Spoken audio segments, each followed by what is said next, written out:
자, 한반도 안보 정책이 중대한 기로에 놓였습니다. 트럼프 미국 대통령이 각국의 미군 장성 800여 명을 한꺼번에 불러 모은 데 이어서요.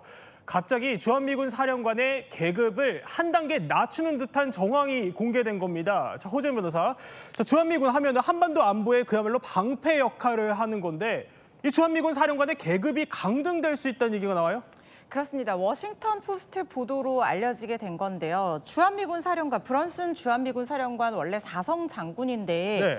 미 국방부 내부 임명록에 3성 중장으로 표기가 된 것으로 알려진 겁니다. 뿐만 아니라 클라크 태평양 육군 사령관도 마찬가지로 예. 4성 장군인데 계급이 3성 중장으로 지금 표시가 됐다라는 거예요.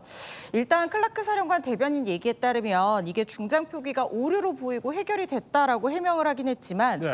이 배경을 두고 의문이 여전히 이어지고 있는 상태입니다. 왜냐하면 지금 미국이 새롭게 국방부에서 새로운 어떤 방어 전략을 발표할 것이다 이렇게 예상이 되고 있는데 지금 미국 본토와 서반구 방어에 좀 초점을 맞춘다는 얘기가 있거든요. 네. 기존에는 인도와 태평양 지역 방어에 초점을 맞췄었는데 이걸 본토 방어로 초점을 옮기면서 주한미군의 위상이 격화될 가능성이 있는 것은 아니냐 이런 얘기들도 나오고 있습니다. 우리 최 교수님 해군도 네. 장교 출신이시니까 네. 잘 아시잖아요. 네. 그러니까 얼마나 이게 별 한 개 차이가 큰지. 근데 세계 미군 그 배치 현황을 저희 한번 다시 보면 그러니까 한국, 일본, 필리핀, 독일 등 49개국에 지금 800여 명의 장성들이 배치가 되어 있어요. 네. 근데 일본에 있는 그 주일미군 사령관을 이거를 4성 장군으로 지금 격상하는 걸 또 고려하고 있다는데 이러면 주한미군 사령관이 3성이 되면 역전이 되는 거 아닙니까? 그렇게 될 수밖에 없죠. 왜냐하면 미군 입장에서는 전체적으로 장성들을 배치할 때 어느 지역에 4성 장군, 3성 장군을 배치하느냐에 따라서 네. 주도권이 넘어가는 겁니다. 예를 들면 미군을 운용하는 방식에 있어서 아시아 지역에서 미군을 어떻게 운용할 거냐. 그러면 유엔사 사령관을 담당하고 있는 부대뿐만 아니라 통합군 사령관이 될 가능성이 있어요. 4성 장군이. 우리나라가 지금 4성 장군이 있기 때문에 우리나라를 주둔하는 미군이 주도권을 쥐고서 아시아 태평양 지역에 군사 활동을 할 수 있는데 만약에 일본으로 넘어가서 일본이 4성 장군이 되면 예. 일본에 있는 이제 미군이 결국은 전체를 관장할 수밖에 없죠. 좀 중국과의 관계, 대만과의 관계 여러 가지 문제들이 군사적으로 상당히 민감한 상황 아니겠습니까? 그러면 사실은 일본에 있는 주일 미군의 장성이 4성이 돼버리면 우리나라보다는 일본 중심이나 아니면 다른 나라 중심으로 작전을 펼 가능성이 있다는 거죠. 그래서 우리나라의 중요성이 떨어질 수 있기 때문에 네. 우리는 가능한 한 우리나라의 4성 장군, 미군의 4성 장군이 주둔하게 만들어야 되고 주도권도 우리가 가지고 있어야 되는데 그래야 한반도 중심으로 미군이 활동할 수 있는 전략적 유연성이 발휘될 수 있다고 생각합니다. 그러니까 주일미군의 위상이 높아지고 주한미군은 계급상 역전이 될 수 있다는 겁니다. 자, 트럼프 행정부에서 주한미군을 둘러싸고 심상찮은 변화 징후들이 계속해서 감지되고 있는데요. 지난달에 나왔던 이 발언도 예사롭지 않았습니다.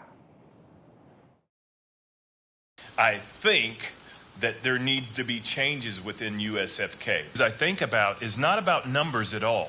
I think about capabilities. To say that they are moored in place is not militarily expedient. We can do one thing and another thing, then we ought to be considered okay.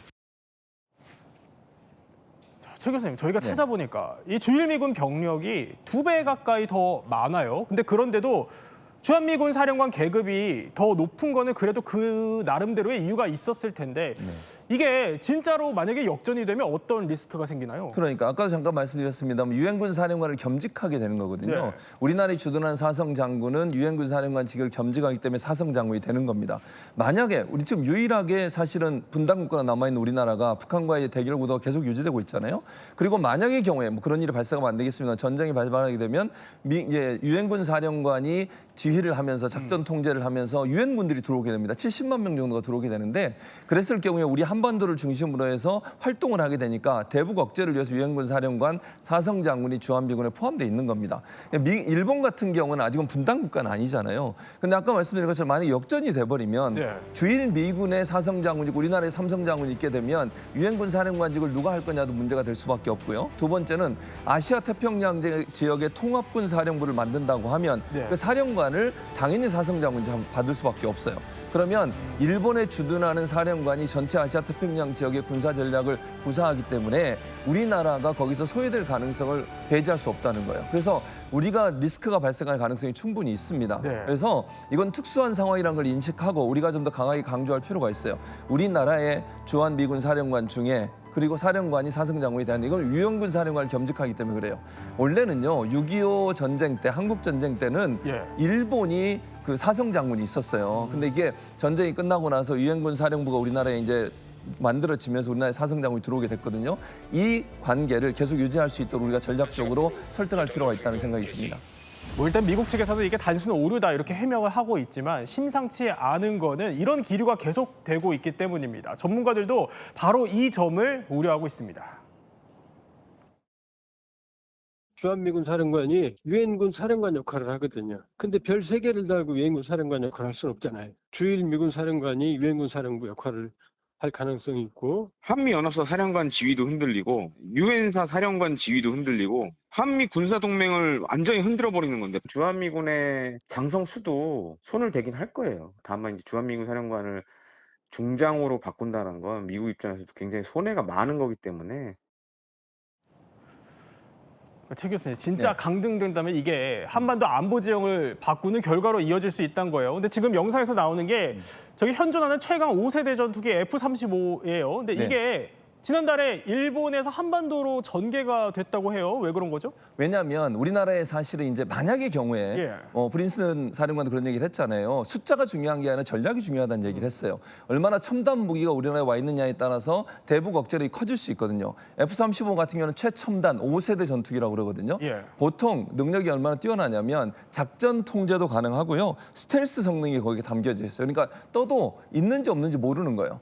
그리고 전자 지휘 통제도 가능해요. 전자전과 지휘 통제도 가능하기 때문에 유사시에 이제 주일 미군의 전력 증원을 의미하는 것도 있지만 우리나라의 전개가 가능하다고 하는 건 우리나라를 최첨단 무기로 보호하려는 의지가 포함되어 있다고 보여집니다. 그리고 F-35 중에 A, B가 있는데요. 네. A는 이제 일반적으로 비행기가 출격하듯이 날아가지만 B 같은 경우는 수직이 착륙이 가능해요. 그건요 항공모함이나 배에서도 충분히 뜰 수 있다는 거예요. 그러면 작전 운영력이 엄청나게 뛰어나게 됩니다. 만약의 경우에 전쟁이 일어나게 되면 예. 미군의 항공모함이 공해상으로 가고 동해나 서해 쪽으로 가서 거기서 바로 공격이 가능해지는 거예요. 그러니까 육상이 아니라 해상에서도 공격이 가능해지기 때문에 한미연합 공중훈련 참가라고 하는 이 의미는 우리나라의 최첨단 무기들을 즉각 출동시킬 수 있는 시스템을 완전하게 만들어서 대북 억제 능력을 강화시키겠다는 의지를 보여줬다고 보여집니다. 그러니까 뭐 미국 입장에서 주한미군의 인력을 조금 빼고 뭐 계급을 조정하더라도 이거를 인근에 있는 자산으로 좀 커버를 하겠다 이런 구상인 것 같기도 해요.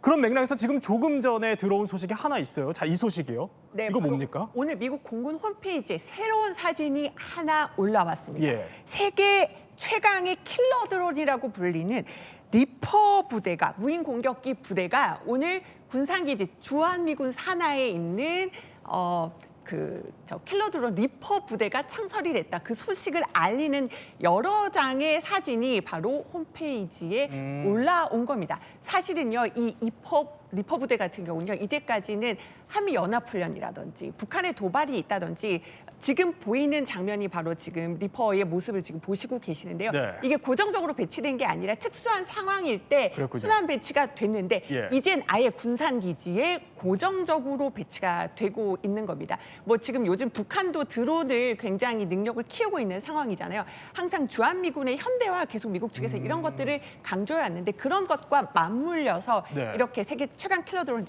리퍼 부대를 창설한 게 아니냐 이런 해석이 나오고 있습니다. 리퍼 부대까지. 어쨌든 뭐 미국 측에서는 우리가 좋든 싫든 간에 혹시 모를 주한미군 재배치 작업에 착착 준비를 진행하는 것 같습니다. 보면은. 근데 여기에 대해서 지금 저거 보이는 저게 미국판 아이언돔이라는 건데 저거까지 지금 주한미군에 배치시켰잖아요. 그렇습니다. 이게 IFPC라고 하는 신무기인데요. 예. 저게 이제 아이언돔이라고 하는 게 뭐냐면 이게 드론이 낮게 날아오잖아요. 그래서 식별이 잘 안 돼요. 로켓, 박격포 이런 낮게 날아오는 위협으로부터 보호하는 겁니다. 그러니까 이게 미사일 방어 체계 중에 하나라고 볼 수 있을 것 같아요. 저고도로 기습 접근하는 무인기에 대해서 대응할 수 있는 미국판 아이언돔이라고 볼 수 있을 것 같은데 저게 우리나라에 배치된데 놀라운 사실 예. 괌 있잖아요. 괌의 미군 기지에도 2년 후에 배치될 계획이었어요. 근데 우리나라 2년 먼저 지금 들어온 거예요. 그렇군요. 그만큼 한반도에 대한 주한미군의 중요성을 강조했다고 보여지고요. 저게 배치가 되면 사실은 이제 늘 말씀드렸지만 이런 그 드론처럼 저고도로 날아오는 건 식별이 안 되는 레이더에 걸리질 않아요. 그러다 보니까 이런 것들을 방어하는 게 상당히 어려움이 있었거든요. 그래서 많이 뭐 전쟁터에서는 드론처럼 저고도로 나르는 비행 물체를 통해서 공격을 하는 경우가 많았는데 그걸 잡을 수 있는 간접 화력 방어 능력이기 때문에 드론, 로켓, 공중 위협을 적극적으로 방어할 수 있는 새로운 신무기가 우리나라에 배치가 됐고 네. 아까 이 기자가 말씀하신 부분 그 드론 공격용 무기는 광주에 이미 배치가 된 상태예요. 이런 점으로 본다고 하면 기술적 능력 그다음에 고장비 그러니까 고기술의 장비들을 우리나라에 배치를 하면서 예. 인력을 줄인다 하더라도 문제가 없는 상황을 만들겠다는 미국의 의지를 보여줬다고 보여집니다. 그러면 저런 재배치들이고 실제로 주한미군 사령관을 계급을 재조정하는 결과로 이어질지는 내일 아마 장성회의를 지켜보면 될 텐데요. 그런데 허준 변호사, 이 자리에 트럼프가 일정까지 바꾸면서 급하게 또 참석을 한다고 해요. 정말로 진짜 중차대한 자리인가 봐요. 그렇습니다. 이 정도 규모의 전군 지휘관 회의도 굉장히 이례적인 데다가 예. 트럼프 대통령이 직접 참석해서 회의를 주재한다고 해서 그 어떤 얘기가 오갈 것인지 그 주제와 이후의 변화에 더욱더 이목이 쏠리고 있습니다. 사실 트럼프 2기 행정부 출범 이후에 군 내에서 대대적인 물갈이가 있어 왔어요. 그동안 흑인이라든가 여성을 우대하는 것이 오히려 역차별을 낳고 있고 그리고 PC주의라고 부르는 정치적 올바름 이런 것들이 군의 어떤 기강을 해이하게 만드는 원인이다라고 트럼프 행정부 쪽에서는 생각을 하고 있기 때문에 네. 계속해서 그런 관련 인물들을 경질해오고 해임해오고 이런 조치들이 있어 왔거든요. 회의 내용을 지켜보고 앞으로 어떤 식의 변화가 있을 것인지 그리고 우리나라에는 어떤 영향을 미칠 것인지를 좀 지켜봐야 될 것 같습니다. 네, 트럼프가 또 직접 주재하는 만큼 주한미군의 변화라는 결과로 이어질지는 더 예의주시해봐야 될 것 같습니다.